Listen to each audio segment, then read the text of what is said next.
Assalamualaikum warahmatullahi ta'ala wabarakatuh. Bismillahirrahmanirrahim. Sore hari ini kita melanjutkan pengajian kitab Syarah Kasifatus Saja. Sebelumnya kita membaca Al-Fatihah ila hadratin Nabi Mustafa Muhammad Rasulullah sallallahu alaihi wasallam ala alihi wa sahbihi ajma'in wa ila hadratin jami'il ula'il amilin wal awliya wa syuhada sholihin wa bil khusus malif jami'a wa bil khusus jami'i masyayikh ma'adil urboyo wa bil khusus mu'alif hadal kitab Syarah Kasifatus Saja Syekh Muhammad Nawawi Al-Bantani. Al-Fatihah. A'udzu billahi minasyaitonir rajim. Bismillahirrahmanirrahim. Alhamdulillahi rabbil alamin. Arrahmanir rahim. Maliki yaumiddin. Iyyaka na'budu wa iyyaka nasta'in. Ihdinas siratal mustaqim. Siratal ladzina an'amta 'alaihim ghairil maghdubi 'alaihim waladdallin.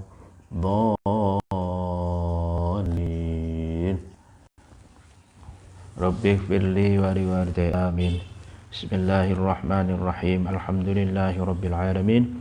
Arrahmanir rahim. Maliki yaumiddin. Iyyaka na'budu wa iyyaka nasta'in. Ihdinas siratal mustaqim. Siratal ladzina an'amta 'alaihim ghairil maghdubi 'alaihim waladdallin. Amin. Bismillahirrahmanirrahim.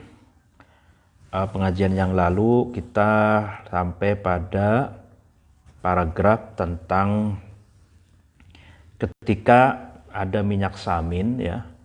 Minyak samin itu kejatuhan di kejatuhan tikus, ya. Minyak samin itu kejatuhan tikus atau bangkai tikus. Maka solusinya itu kan ada dua. Kalau minyak samin itu dalam kondisi cair, ya maka itu najis seperti itu. Tapi kalau jamid, minyak samin itu mengeras, ya sudah keras, lalu kemudian kejatuhan tikus atau bangkai tikus, maka solusinya adalah dibuang tikusnya, bangkai tikusnya, kemudian minyak samin yang bersentuhan langsung dan sekitarnya, ya bersentuhan dengan bangkai tikus itu dibuang seperti itu. Nah, ini menarik. Minyak samin ataupun minyak apa saja, ya yang terkena najis seperti najis tikus itu tidak bisa dimanfaatkan katanya, kecuali Syekh Nawawi Al-Bantani memberi solusi, ya kan, wala yahillu al-intifa'u bidzalikal ma'i kasairin najasati ar-rutbati illa fi istisbahin aw li amali sabunin wa nahwihi. Jadi tidak halal memanfaatkan, ya, sesuatu yang cair, ya, sebagai yang tercampur dengan najis yang basah, gitu ya, kecuali untuk dibikin damar atau lentera, gitu ya. Jadi dulu kan lentera itu harus dikasih minyak, gitu ya, ada sumbunya, gitu kan. Nah itu boleh minyaknya itu dari minyak yang tercampur najis, atau untuk dibuat bahan sabun dan sesamanya itu. Au tolya dawabin wasufunin, gitu, bidihnin mutanajjisin au najsin min ghairi nahwi kalbin fayajuzu ma'al karoha. Atau katanya, untuk pelapisan atau pengecatan atau membalur binatang yang dibuat kendaraan, dawab, tumpakan, dan juga bisa juga untuk membalur sufun, perahu dengan minyak yang terkena najis atau minyak yang najis, selain najis sesamanya anjing. Maka boleh tapi hukumnya boleh tapi makruh, seperti itu. Ya, jadi kalau kita punya safina gitu ya, punya perahu ya, atau punya binatang yang dibuat kendaraan. Zaman dulu kan kendaraannya menggunakan binatang ya, itu dibaluri ya dengan minyak yang terkena najis ataupun minyaknya najis selain minyak najis bangsa babi ataupun anjing ya, maka itu hukumnya boleh. Wa yustasna al-masajidu, nah pengecualian, dikecualikan masjid itu. Fala yajuzu al-istisbahu fiha bin nazzi, maka tidak boleh membuat lentera damar ya, di mana di dalam lentera itu terdapat najis. Artinya tadi minyak samin atau minyak yang terkena tikus atau binatang yang lainnya yang najis, itu minyaknya tidak boleh untuk dijadikan bahan damar atau lentera, seperti itu. Tidak boleh kalau untuk di dalam masjid. Jadi fala yajuzu al-istisbah fiha bil najsi. Jadi tidak boleh lentera ya yang ada di dalam masjid gitu dengan menggunakan bahan bakar najis, seperti itu. Sawa'un infasala minhu dukhanun tu'athiru fi nahwi hitanihi walau qalilan amla. Baik ya, terpisah gitu ya dari najis itu adalah dukhanun mu'athirun, asap yang mu'athir, yang berbekas ke misal tembok gitu ya, ke dinding, meskipun sedikit ataupun tidak gitu. Artinya baik terpisah dan berbekas ataupun tidak gitu. Artinya kalau di masjid itu ya, itu sebisa mungkin semuanya harus suci, karena itu untuk sholat dan untuk i'tikaf ya. Jadi meskipun itu kan lentera itu ya yang bahan bakarnya gitu, minyaknya itu dari najis ya, itu meskipun dukhonnya atau asapnya itu berbekas ataupun tidak, sedikit ataupun tidak, itu tetap tidak boleh, karena yang namanya lentera itu kan pasti ada asapnya gitu. Artinya meskipun asapnya sedikit atau banyak, meskipun asapnya yang keluar dari lentera itu sangat berpengaruh ataupun tidak, itu tetap tidak boleh. Jadi harus steril dari najis ya kalau masjid. Amal asalu fayumkinu tathiruhu bi isqaihi lin nahli. Nah ini. Adapun madu ya, madu yang najis, maka itu memungkinkan untuk disuci. Nah, solusinya dengan apa? Dengan meminumkan ya kan madu yang najis itu ke lebah, ke tawon gitu. Jadi kalau ada tawon madu ya, meskipun ini madu kan dari tawon gitu ya, itu tapi madu ini kena najis, misalkan kena kejatuhan bangkai gitu ya, najis. Cara menyucikannya bagaimana? Cara mensucikannya adalah itu dikonsumsi, dimakan atau disuruh minum tawon. Jadi diambil lagi sama tawon gitu, diminum lagi gitu sama tawon. Li'annahu yastahilu qabla ikhrajihi, karena ya, madu yang najis itu malih atau bertransformasi atau menjadi malih halal gitu ya, sebelum keluarnya madu tersebut. Jadi seperti yang kita contohkan sebelumnya, lele itu ya, lele itu kan, atau ikan yang lain lah, itu boleh saja mengkonsumsi tai ataupun kotoran manusia gitu ya. Kotoran manusia itu najis gitu. Tapi setelah masuk ke mulut dan masuk ke perut ikan lele, itu najis yang tadi itu menjadi istihala, menjadi suci dan menjadi halal. Dan najis tadi itu kan akan menjadi stamina dan memperbesar tubuh lele tersebut. Sama seperti halnya juga madu yang najis ini ya, yang sebelum dikonsumsi lagi oleh tawon itu najis, tapi setelah dikonsumsi lagi oleh sama tawon atau lebah itu menjadi suci. Tsumma in tala az-zamanu ba'da syurbihi wa qabla majjihi fahuwa limalikin nahli.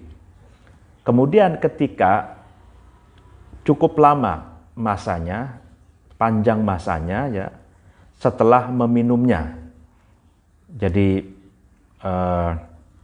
tawonnya itu lebah itu memakan madu yang najis itu lama gitu.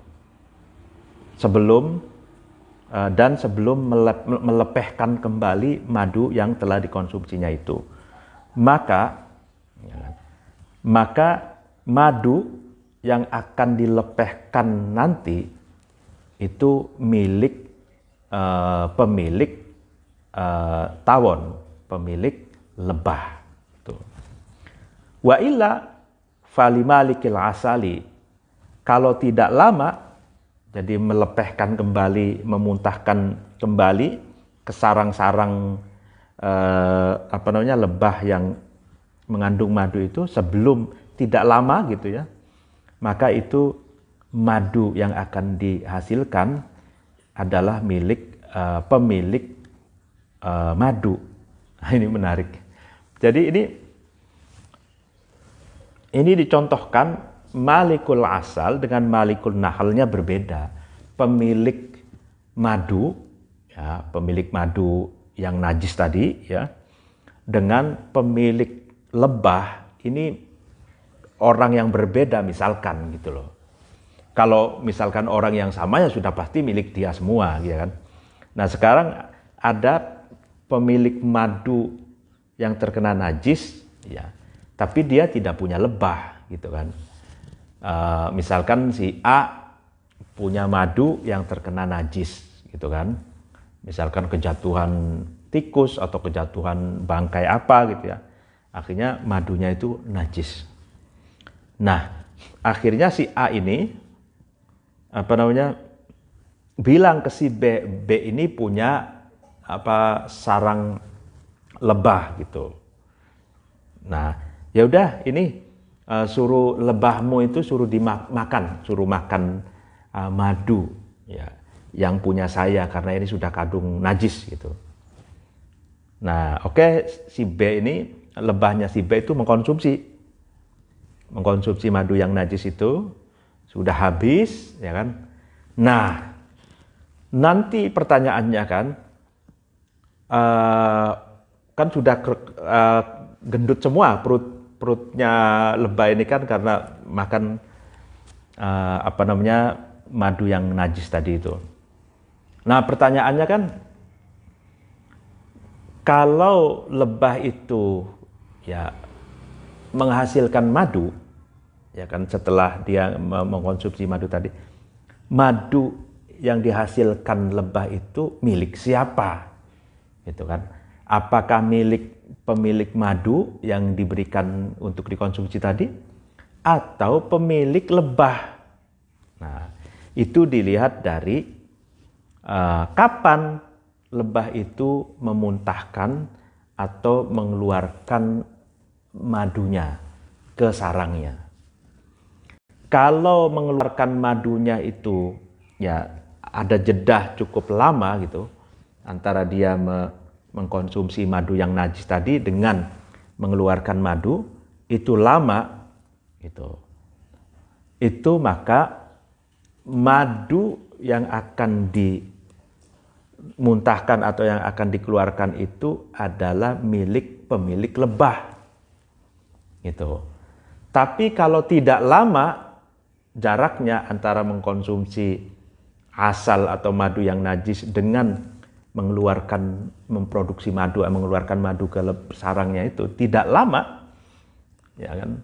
Maka madu yang dikeluarkannya itu milik pemilik madu yang memberikan madu itu yang najis tadi itu. Dan madu yang dikeluarkan itu suci karena sudah istihalah gitu. Sudah terjadi perubahan secara alami yang diolah oleh tubuh lebah gitu. Wa yajuzu saqayid dawabi al-ma'a al-mutanajjisa wa takhmirut tini wa nahwuhu bihi.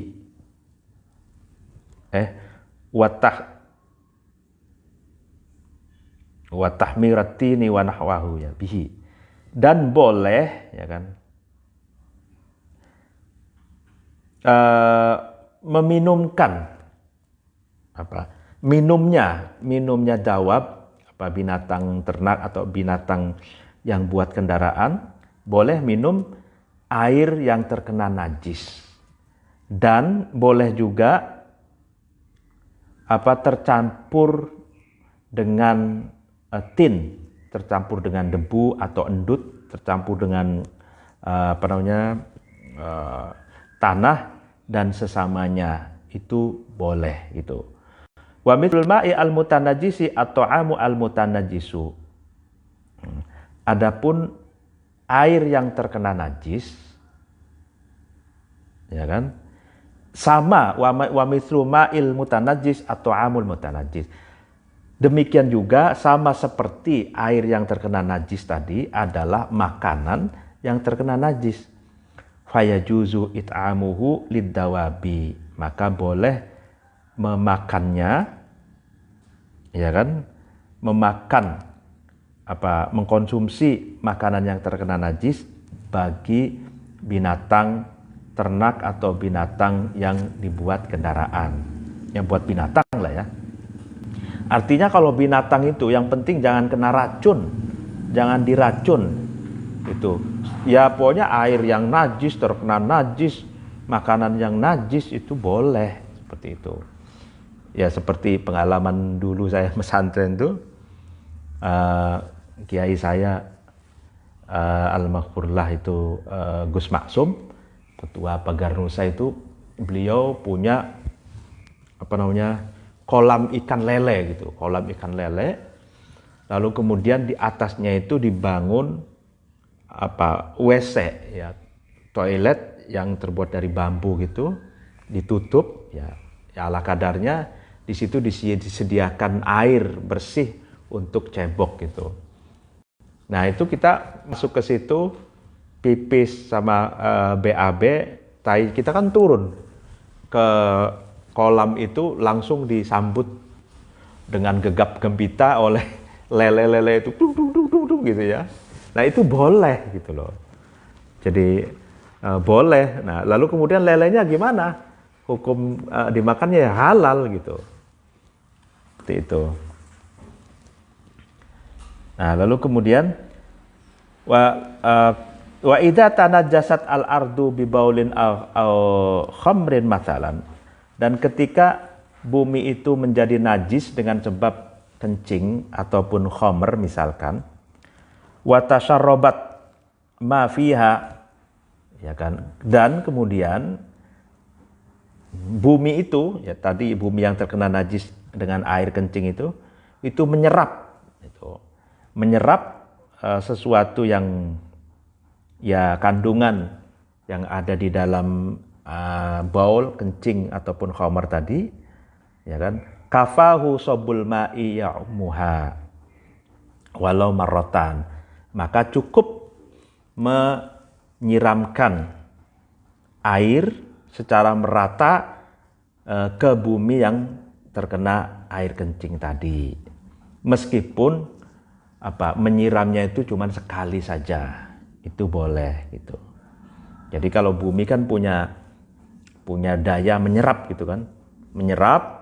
Ya coba aja kalau misalkan ada air hujan ya, nah, kalau tidak ada genangan, itu sejam 2 jam kan sudah kering lagi gitu bumi itu. Karena bumi itu menyerap atau diserap oleh bumi atau diserap oleh matahari gitu ya. Atau sama angin gitu ya.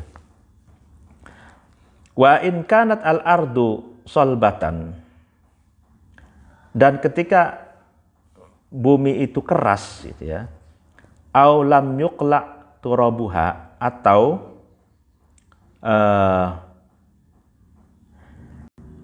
turabnya itu, debunya atau tanahnya itu tidak bisa dicabut gitu. Au lam tatsarrabahu, atau bumi itu tidak bisa menghisap air kencing tadi, ya kan? Bagaimana? Ka'an kana nahwa balatin, sebagaimana bumi yang diplester, ya diplester gitu. Fala budda min tazfifiha tsumma sabbal ma'u 'alaiha walau marrotan. Maka harus, ya kan, mengeringkan bumi itu, ya kan, kemudian menyiramkan air kepadanya, ke bumi yang diplester tadi, walau marrotan, meskipun sekali itu. Berarti begini, kalau bumi tadi itu bumi yang normal gitu ya, bumi yang gembur atau bumi yang tidak keras gitu loh ya, nah itu kan bisa menyerap air gitu. Nah, berarti meskipun belum kering airnya, air kencingnya tadi itu, boleh langsung disiram secara rata meskipun sekali siraman.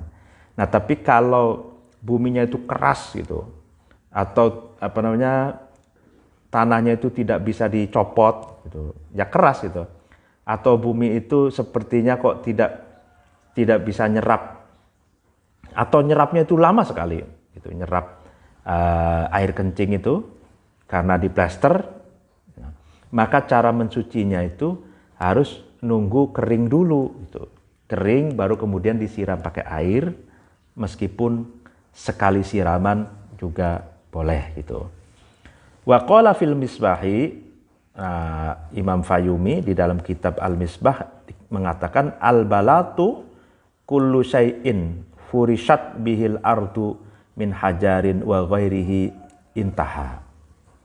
Nah, adapun balat itu plester itu ya, plester itu adalah setiap sesuatu ya yang dihamparkan ya, bumi itu dihamparkan dengan sesuatu itu, di mana sesuatu itu isinya apa? Min hajarin wa ghairihi, dari bebatuan dan selain bebatuan. Jadi bilat itu ya plester itu. Jadi bumi lalu kemudian ditutup itu kan dengan batu-batuan dan selain batu-batuan itu. Selain batu-batuan ya yang namanya juga diplester. Nah, itu namanya balat gitu ya. Intaha. Wa qala intaha. Fa idza kanat an-najasatu jamidatan nudira. Nah, maka sekarang ketika najisnya itu keras, itu harus ditinjau, harus ditinjau. Fa in kanat ghairu rotbatin walam tunajjisu al-ardo, ya kan? Maka ketika najisnya itu tidak basah, gitu kan, dan tidak menajiskan ya bumi, ya kan, karena keras gitu ya, rafa'at anha faqat, maka cukup ya kan mengangkat saja atau menghilangkan saja najis itu dari bumi tersebut. Gitu. Jadi misalkan ada najis itu keras gitu, najisnya keras ya.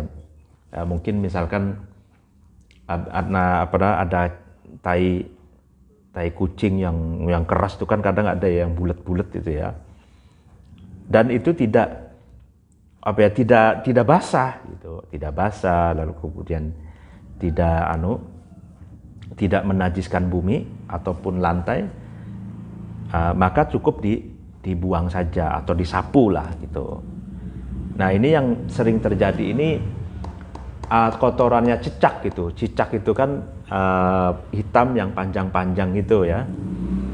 Nah itu kan keras tuh, kotoran cicak ataupun kotoran tikus yang keras-keras lah pokoknya, yang keras-keras itu, maka cukup rufi'at anha faqat, jadi dihilangkan saja gitu, tidak perlu disiram gitu maksudnya. Nah aurat batan ya rufi'at thumma subba 'alal ma'i thumma subba 'alal ardi ma'un ya'ummuha. Nah, atau ketika najis itu najis itu basah gitu, najisnya basah, maka caranya adalah dihilangkan terlebih dahulu, kemudian bumi yang terkena najis itu disiram pakai air secara merata itu. Wa mithlu ardi fi dzalika ghairuha. Ya sama seperti bumi ya yang terkena najis yang sudah disebutkan tadi adalah selain bumi. Kasikini seperti pisau, ya apa saja, pisau, sendok, garpu, piring dan semuanya lah gitu. Nah, suqiyat ya kan disiram ya, wahya muhmatun najasan ya kan, walah min tubiha binajasin wa hubbin. Nah, dulu. Yang disiram ya misalkan pisau kena najis gitu ya.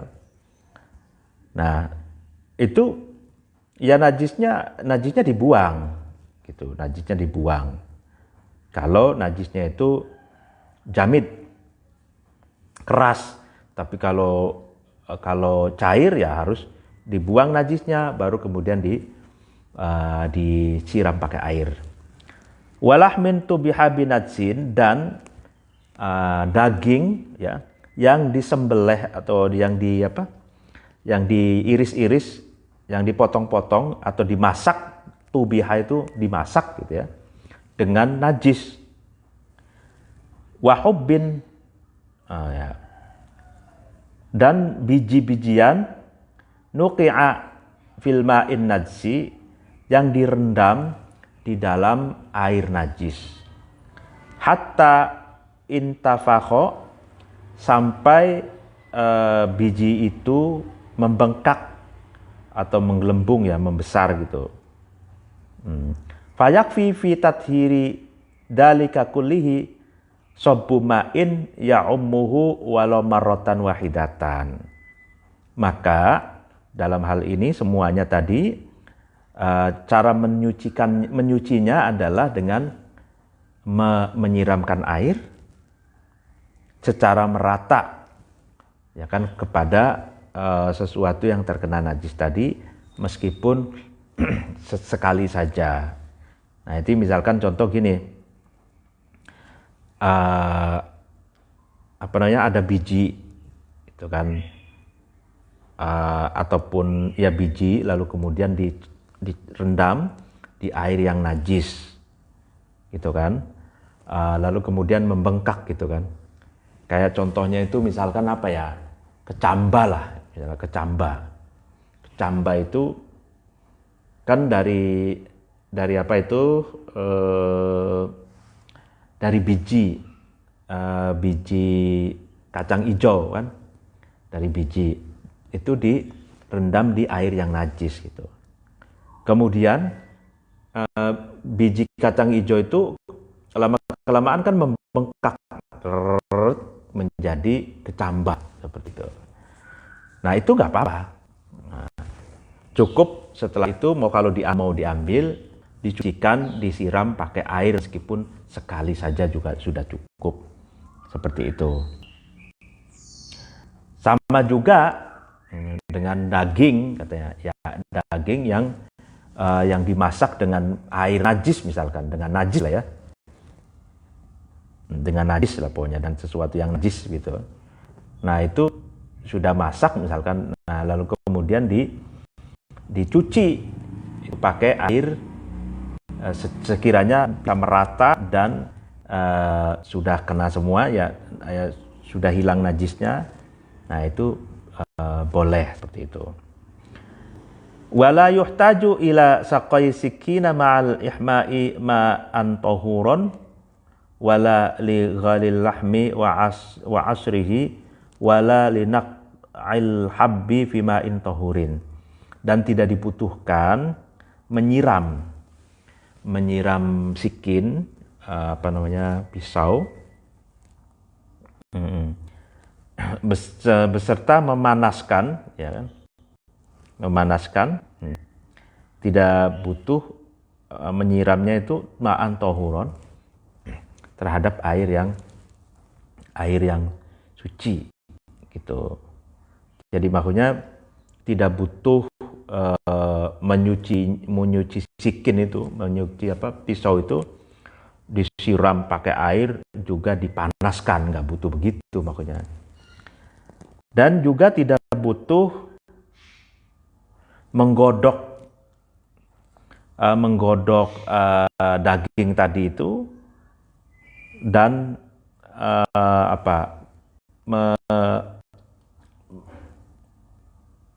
memerasnya gitu, tidak butuh. Tadi itu loh, kan kalau sikin pisau yang kena najis tadi atau daging yang dimasak pakai sesuatu yang najis tadi itu. Nah kalau sikin tadi, pisau itu tidak perlu sampai dibakar dulu, enggak, cukup dengan air bersih saja. Begitu juga daging tadi yang dimasak pakai sesuatu yang najis tadi itu cukup dicuci pakai air gitu, tidak perlu digodok dan diperas kembali gitu. Wala linaqil habbi, ya tapi kalau saya nggak mau juga meskipun ini boleh gitu ya. Wala linaqil habbi fi ma'in tahirin, dan tidak butuh gitu kan merendam kembali biji di dalam air yang suci. Ya, tadi biji menjadi kecambah tadi yang direndam pakai air najis itu cukuplah disiram saja, tidak perlu direndam kembali ke dalam air yang suci. Ya ini juga termasuk istihala juga gitu ya. Artinya istihala itu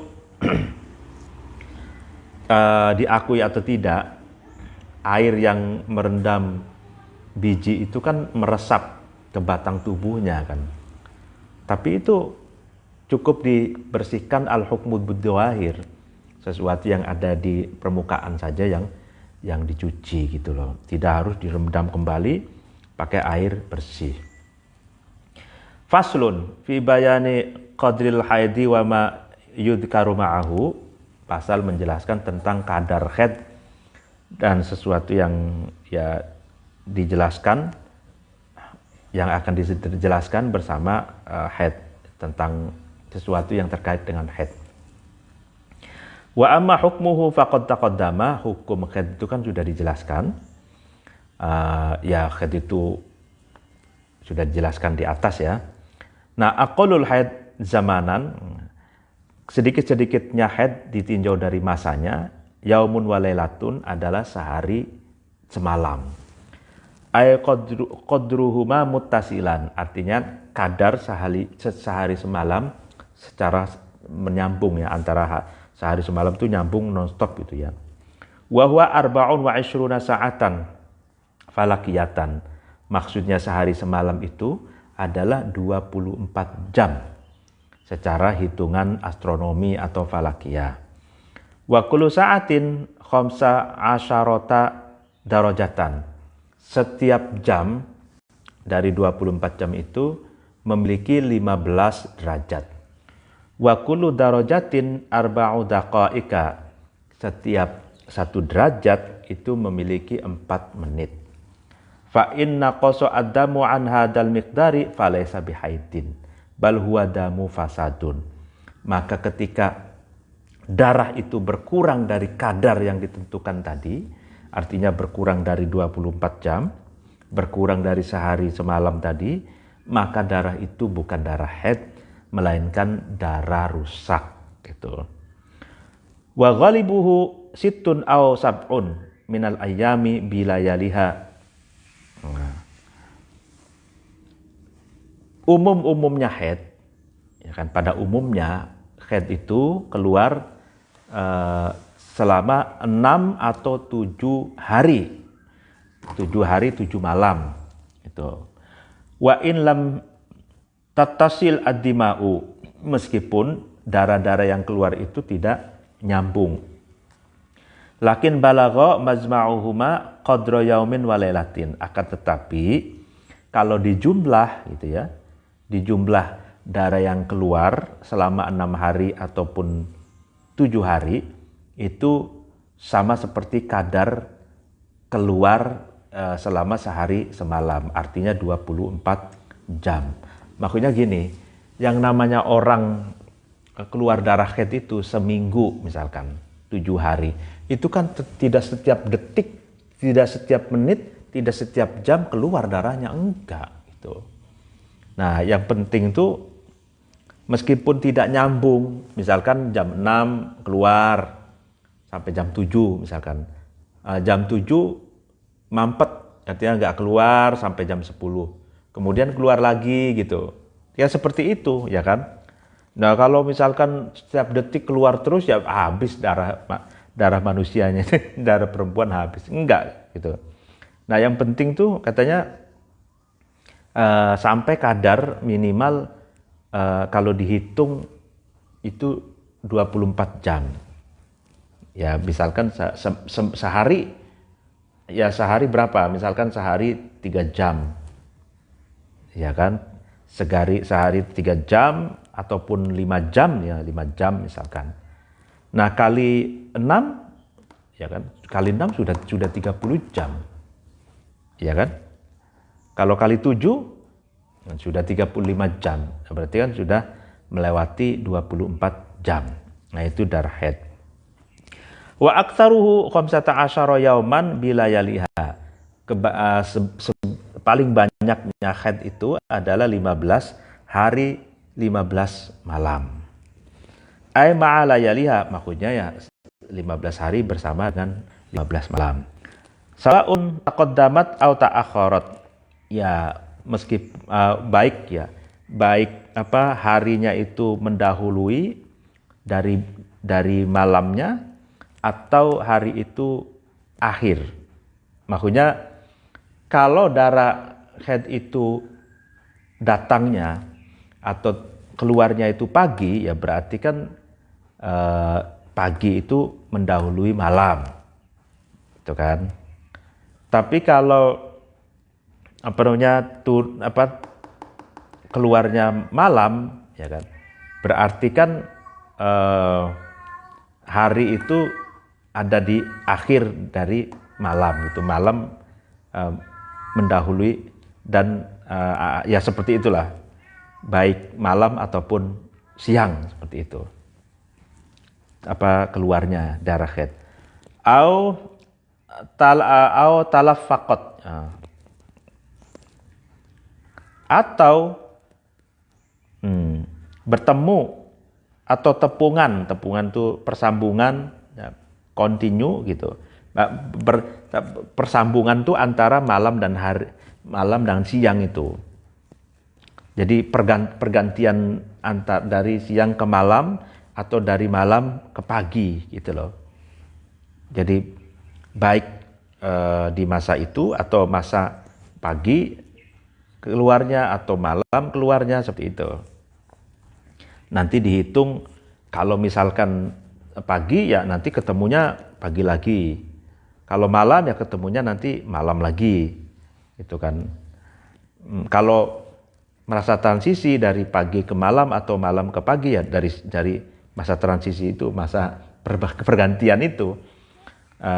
Cara menghitungnya seperti itu. Cara menghitungnya intinya kapan darah haid itu keluar gitu. Nah, di situ mulai dihitung 15 hari misalkan. Ya sampai kalau lebih dari itu berarti istihadah.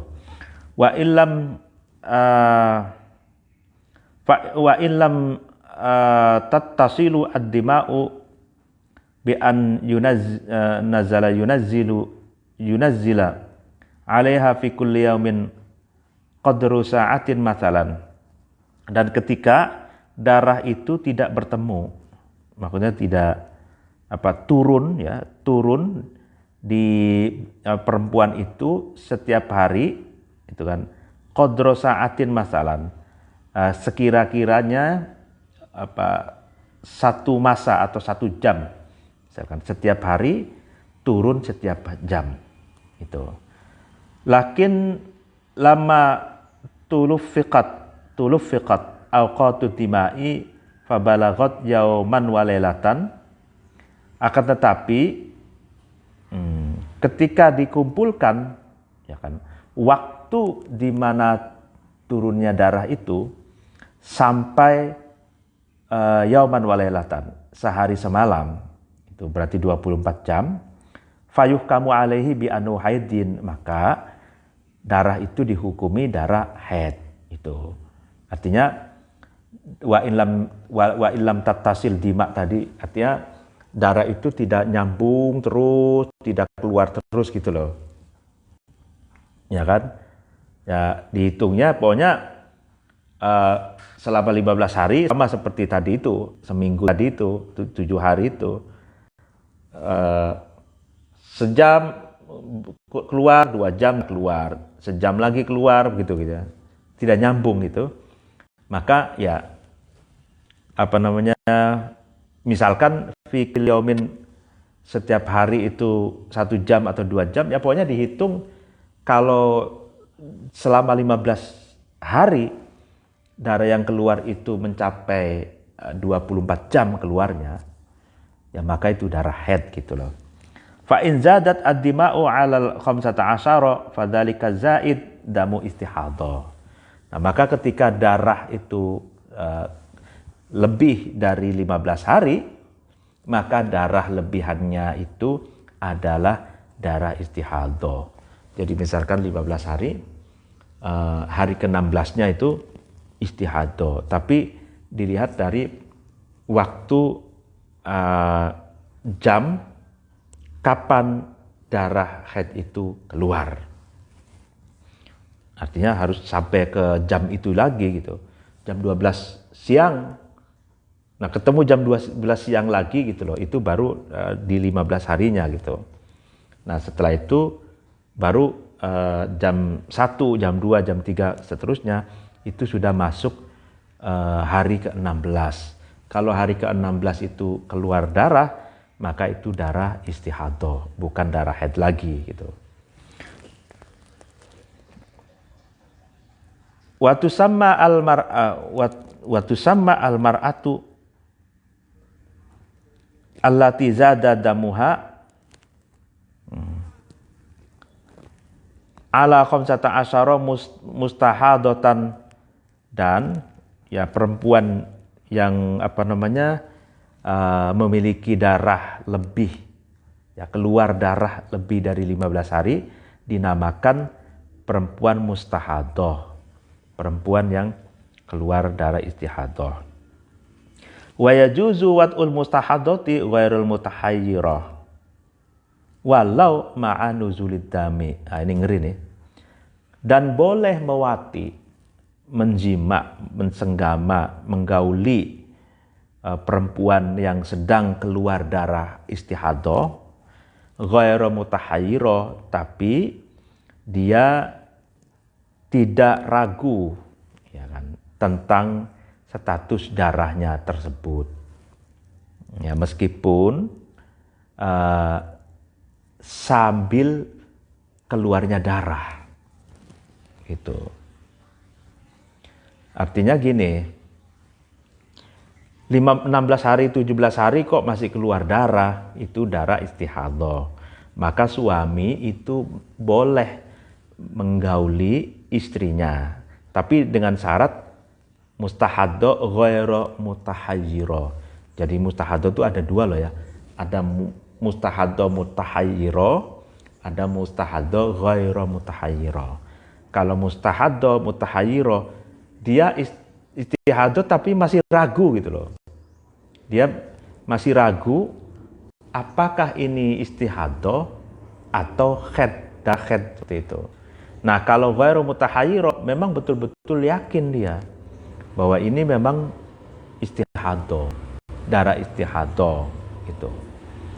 Nah, kalau yakin itu darah istihadhah, suaminya boleh menggaulinya meskipun istrinya itu sembari masih luar darah. Wa yajuju nah ini ngeri nih, wa yajuju at-tadammuhu lil hajati, boleh gitu. Ya kan apa namanya itunya ya dakarnya itu, penisnya suaminya itu berlumuran darah gitu. Boleh berlumuran darah istihadhah boleh karena ada kebutuhan biologis itu lil hajati gitu. Wa'lam ya, kalau saya ngeri anu ya enggak lah ya. Tapi boleh lah di sini boleh hukumnya ya.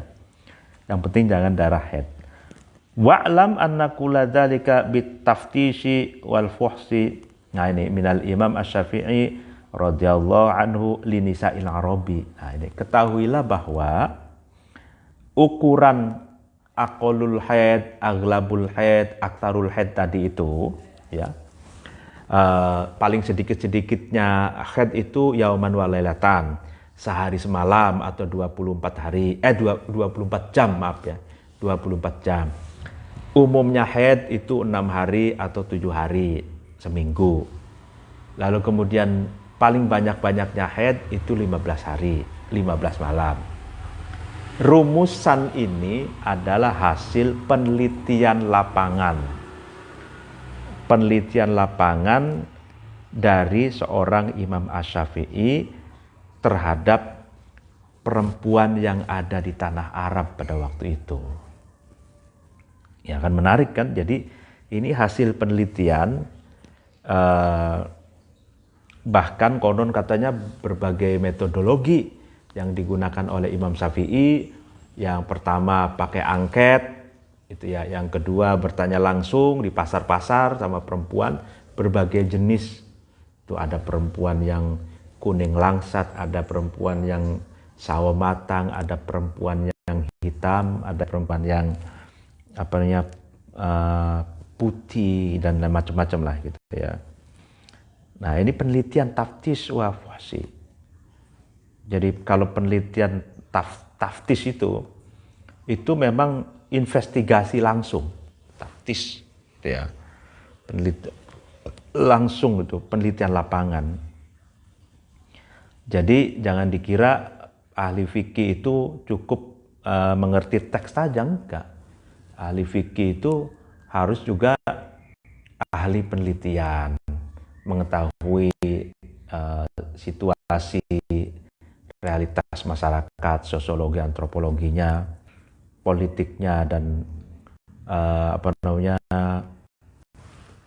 tentang ya semuanya lah ya, gender tentang perempuan, tentang laki-laki, tentang semuanya ya. Aqallu tuhri baina haidataini khamsata asyara yauman, ya kan. Jadi lebih sedikit-sedikitnya bersuci, lebih sedikit-sedikitnya suci di antara kedua haid itu adalah 15 hari ma'ala yaliha mutasilatan dan 15 malam secara nyambung. Ya kan, paling sedikit 15 hari karena apa? Karena ini ketemu ketika aktsarul haid. Jadi karena ini kenapa sedikit-sedikitnya masa sucinya 15 hari, karena ini ketemunya 15 hari haid gitu kan, genap 30 jadinya. Wa kharaja bi qaulihi bainal haidataini at-tuhru baina haidin wa nifasin. Nah, pengecualian dari perkataan pengarang kitab ini di antara dua haid adalah masa suci di antara haid dan nifas. Nah, ini beda. Kalau tadi kan dua haid, sekarang antara haid dan nifas itu sucinya berbeda. Fa innahu yajuzu ayyakuna aqallu min dzalika.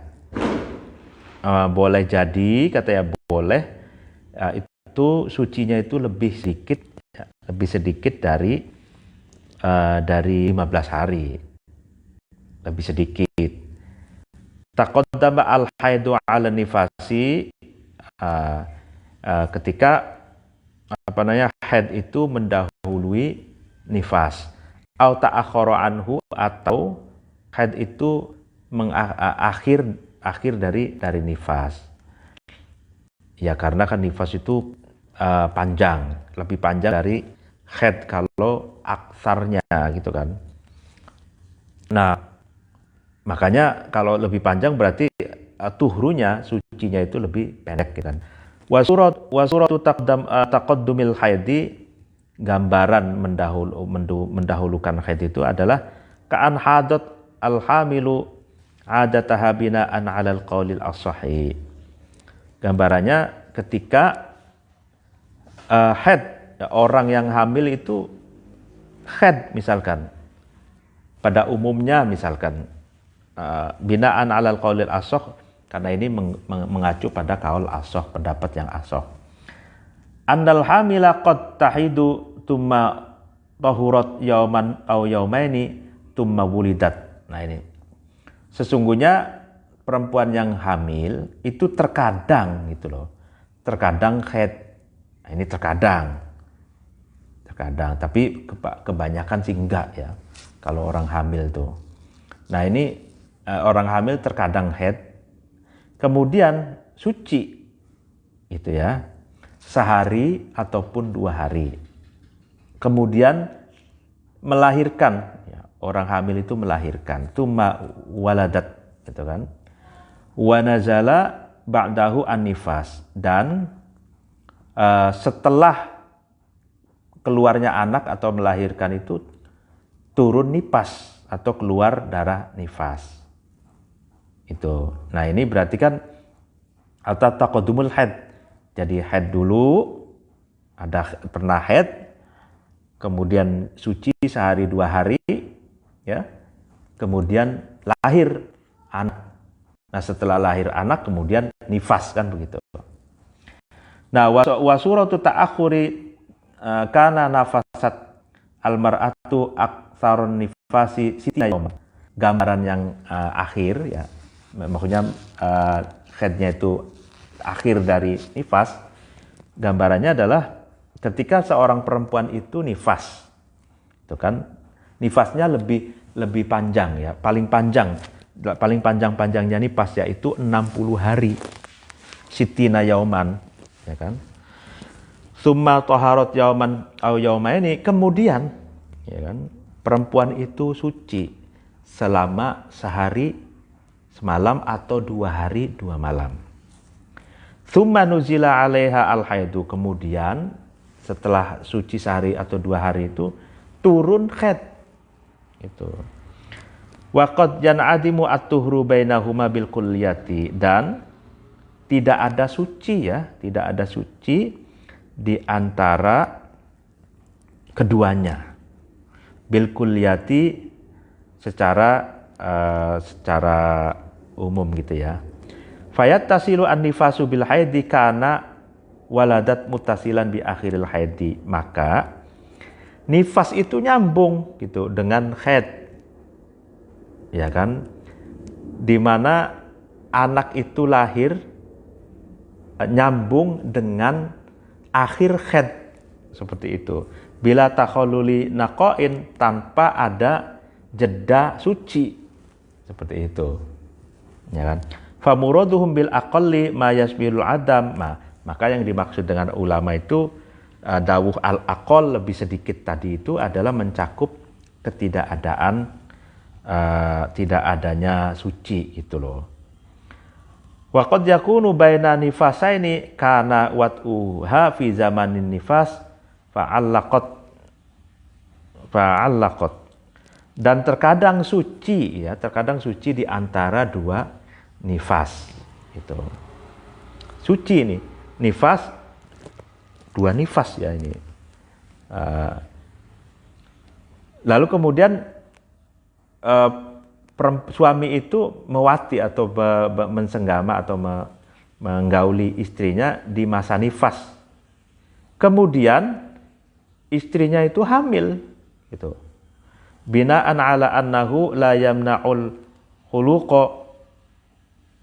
Ya kan, karena katanya nifas itu tidak menghalang-halangi khuluqa, meteng, tidak menghalang-halangi kehamilan.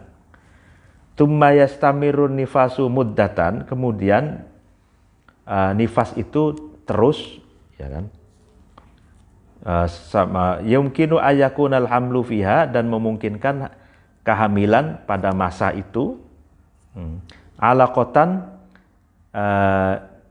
darah apa namanya, kempal gitu, gumpalan darah. Tsumma yanqati'u yauman aw yaumaini, kemudian nifas itu terputus 1 hari ataupun yaumaini atau 2 hari misalkan. Ya kan? Fatalifatil kal alaqah fayanzilu alaihan nifasu. Kemudian perempuan itu melepaskan atau melahirkan alaqah, melahirkan darah kempal atau gumpalan darah. Kemudian perempuan itu turun nifas. Ini ceritanya ini ngeri nih. Jadi apa namanya, ada kasus gitu ya, ada kasus nifas dengan nifas. Jadi nifas dengan nifas itu gini, di masa nifas, nah ini ya jangan sampai lah ya, kalau saya sih janganlah ini. Di masa nifas misalkan suaminya itu menggauli istrinya gitu, menggauli istrinya, ya kan? Ternyata hamil, gitu kan? Ternyata hamil itu. Nggak begitu lama ya, hamilnya itu sekitar masih jadi alaqah gitu ya, jadi darah, gumpalan darah, belum jadi janin, masih alaqah gitu. Kemudian keguguran gitu. Jadi yang keluar itu darah, gumpalan darahnya itu keguguran. Lalu kemudian perempuan itu keluar lagi nifas. Berarti kan antara nifas dengan nifas gitu. Waduh, gitu. Nah, jadi berarti kan kalau begitu, bila takholil naqo gitu, artinya tidak ada jeda suci, seperti itu kan. Tidak ada jeda suci gitu. Nah, ini lagi-lagi ini kali lagi saya katakan, dalam fikih itu berbagai kemungkinan itu harus dijelaskan seperti itu. Makanya imajinasinya seorang faqih ya, ahli fikih itu sangat luar biasa gitu. Jadi ini bukan permainan rasionalitas saja, bukan permainan bagaimana menggali dalil dengan rasionalitas, dengan istinbatul ahkam, mantuk, mafhum, isyarat dan lain-lain. Bukan hanya itu fikih itu, tapi juga ada sentuhan imajinasi. Itu imajinasi berbagai kemungkinan ya. Kalau begini bagaimana hukumnya? Kalau begini bagaimana? Nah, itu imajinasi dan juga merespon realitas gitu. Jadi fakih itu orang yang betul-betul menguasai teks dan konteks gitu ya. Kalau sekedar ceramah saja itu ya bukan faqih lah, bukan ahli fikih. Nggak bisa penelitian, nggak ngerti konteks, nggak ngerti macam-macam, banyak yang nggak ngerti, ya itu bukan ahli fikih. Wa ghalibuhu arba'atun wa ashruna yauman, ya apa namanya, keumuman suci, ya keumuman suci itu adalah 24 hari. Ai in kana al haidu sitan, artinya ketika masa haidnya itu 6 hari, ya sudah pasti masa sucinya 24 hari, jadi genap 30 hari gitu ya. Au salasatun wa ishruna yauman, atau 23 hari sucinya. In kana sab'an, ketika haidnya itu 7 hari, iyalah 23 ditambah 7 sama dengan 30 gitu. Ai ghalibut tuhri baqiyatus syahri lah ba'da ghalibil haidi. Ya umumnya suci, ya kan? Ya umumnya suci itu ya sisa bulan setelah umumnya haid. Gitu. Jadi umumnya haid itu 6 hari, ya kan? Maka umumnya suci 24 hari. Kalau umumnya haid itu 7 hari, maka umumnya suci 23 hari. Jadi genap 30 hari. Li'anna syahra al-adadi la yakhlu ghaliban an haidin wa tuhrin. Karena bilangan yang dihitung itu ya tidak bisa lepas ya dari keumuman haid dan suci. Artinya kalau umumnya haid ya bandingannya dengan umumnya suci, seperti itu. Wala hadda li aktarihi ay at-tuhri bil ijma'i, dan tidak ada batasan katanya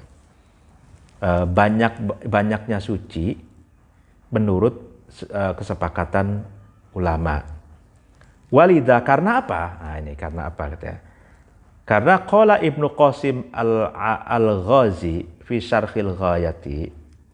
Nah, Syekh Ibnu Qasim al-Ghazi ya berkata di dalam kitab Syarhul Ghayah, faqad tamakkatha al-mar'atu dahroha ay abadaha bila haidin. Karena katanya terkadang gitu ya, terkadang perempuan itu diam. Itu kan diam maksudnya bertahun-tahun masanya, ay abadaha selamanya, bila haidin dengan tanpa haid.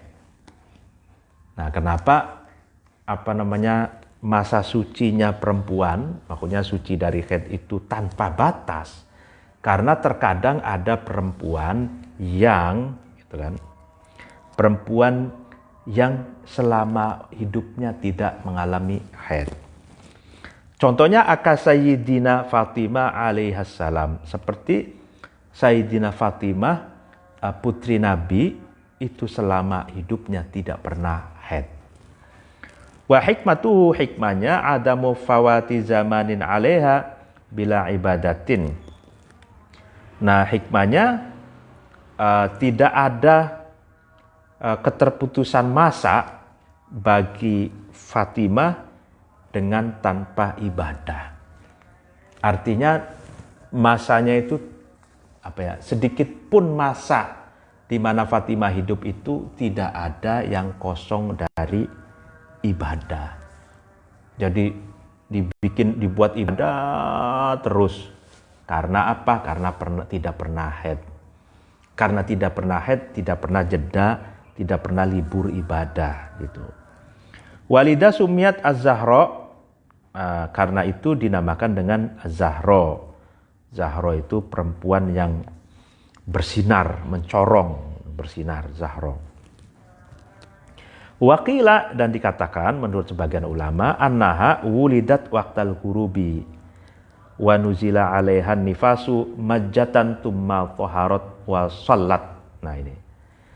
Sebagian ulama mengatakan kenapa Fatimah itu disebut juga Zahra, karena dilahirkan di masa tenggelamnya matahari. waqtal ghurub. Jadi surupnya matahari Fatimah muncul gitu. Muncul Zahra. Wa nuzila 'alaiha an-nifasu majjatan tsumma taharat wa shallat. Nah, ini menarik banget.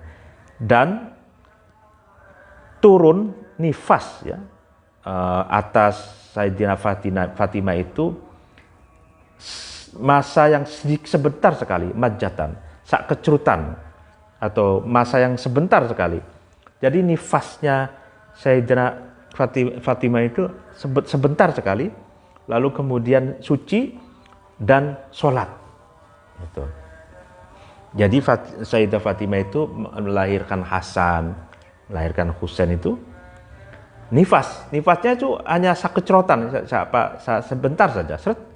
Lalu kemudian nggak keluar darah lagi, suci dan sholat, seperti itu. Far'un qala Muhammad As-Subban fi kitabiyya al-musamma bi Is'afir Raghibin. Syekh Muhammad Subban berkata di dalam kitabnya yang dinamakan atau berjudul Is'afir Raghibin, Fatimatu tazawwajaha Aliyun wa huwa ibnu 21 sanatan wa khamsati asyurin. Fatimah itu dinikah oleh Sayyidina Ali, di mana Sayyidina Ali pada waktu itu umurnya anak laki-laki umur 21 tahun, lebih 5 bulan. Ya katakan 22 lah gitu. Wahya bintu khamsata asyara sanatan wa khamsati asyurin akba ruju'ihim min badrin. Nah, sedangkan Fatimah itu pada waktu itu umur perempuan umur 15 tahun lebih 5 bulan. Katakan sudah masuk 16 tahun. 16 tahun ya. 15 tahun lebih 5 bulan itu 16 tahun lah ya. Setelah pulang dari perang Badar. Wa alaihi takunu wiladatuha qabla nubuwati nahwa sanatin. Dan watakunu Fatimah itu dilahirkan sebelum kenabian. Sebelum Nabi diangkat jadi Rasul, selama setahun sebelum kenabian. Waqilah ghairu dzalik, menurut sebagian ulama enggak begitu katanya. Wa tuwfiyat wa ghairu dzalik itu tidak begitu, maksudnya setelah nubuah berarti ya. Khilaf lagi. Wa tuwfiyat ba'da abiha li sitati ashhurin alal sahih. Dan Fatimah itu wafat setelah ayahandanya wafat, yaitu Rasulullah, selama 6 bulan. Jadi Rasulullah wafat, 6 bulan kemudian Fatimah wafat. Lailatul Thulatsa'i li tsalati khalwana min Ramadan sana 11 wa dafanaha Aliyun lailan. Nah, wafatnya di hari Selasa tanggal 3 ya kan, bulan Ramadan tahun 11 Hijriah, dan dikuburkan oleh Sayyidina Ali di malam hari. Wa Fatimatu kama qala Ibnu Duraid mustaqatun minal fatam wa huwa al-qat'u ay al-man'u. Jadi kenapa dinamakan dengan Fatimah? Menurut Syekh Ibnu Duraid, Fatimah itu lafaz mustaq atau seakar kata dengan kata fatom. Fatom itu al-qat'u, artinya terputus, ay al-man'u, artinya tercegah. Sumiyat dalika, kenapa dinamakan dengan Fatimah yang artinya terputus, tercegah itu? Li'annallaha ta'ala fatamaha 'anin nari. Karena Allah Ta'ala itu mencegah atau memutus Fatimah dari api neraka. Artinya Fatimah dalam arti perempuan yang dijaga oleh Allah dari api neraka. Kama warad bihi ahadisu, sebagaimana banyak hadis yang menjelaskan tentang itu. Faiya Fatimatu bimakna maftumatin, yaitu Fatimah itu maknanya adalah maftumah. Artinya perempuan yang terputus dari api neraka. Gitu. Qala Asy-Syarqawi, dan Imam Syarqawi berkata, walam ya'is min auladin nabi ba'dahu illa Fatimah.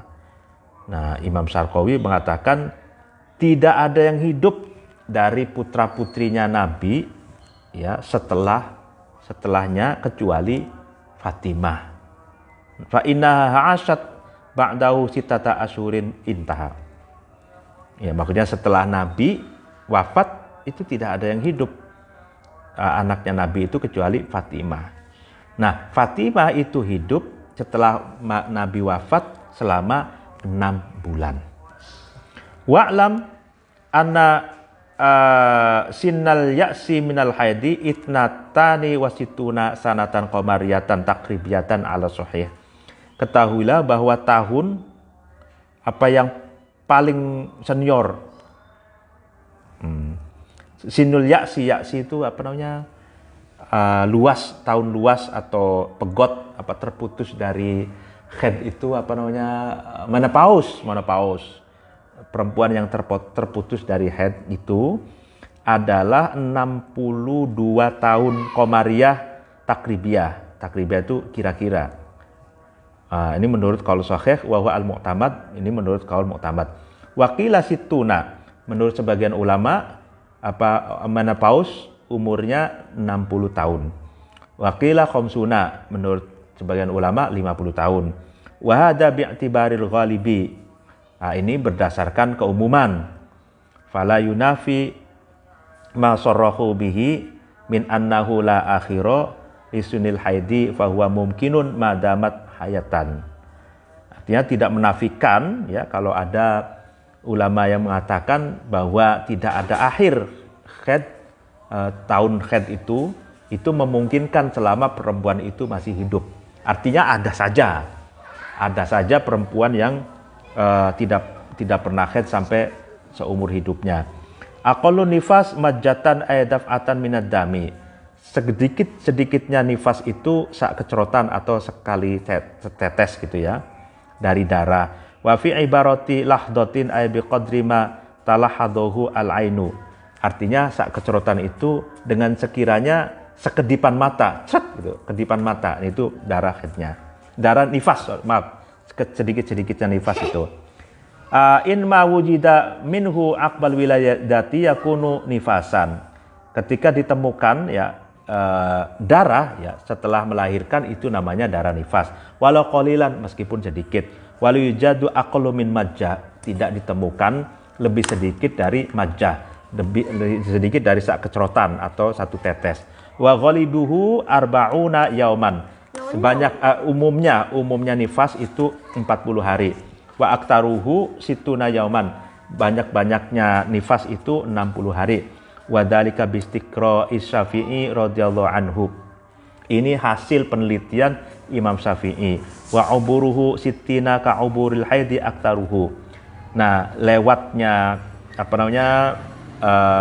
masa nifas itu sittina 60 sebagaimana lewatnya masa haid itu lebih banyak dari masa nifas. Artinya gini, jadi rumusan soal haid dan nifas itu, barometer akol, aglab, aksar itu semua hasil penelitian Imam Syafi'i itu. Demikian, mohon maaf apabila ada kekurangan dan kesalahan. Ini hitung-hitung ngabuburit sambil ngaji. Wallahul muwaffiq ila aqwamit thoriq. Assalamualaikum warahmatullahi wabarakatuh.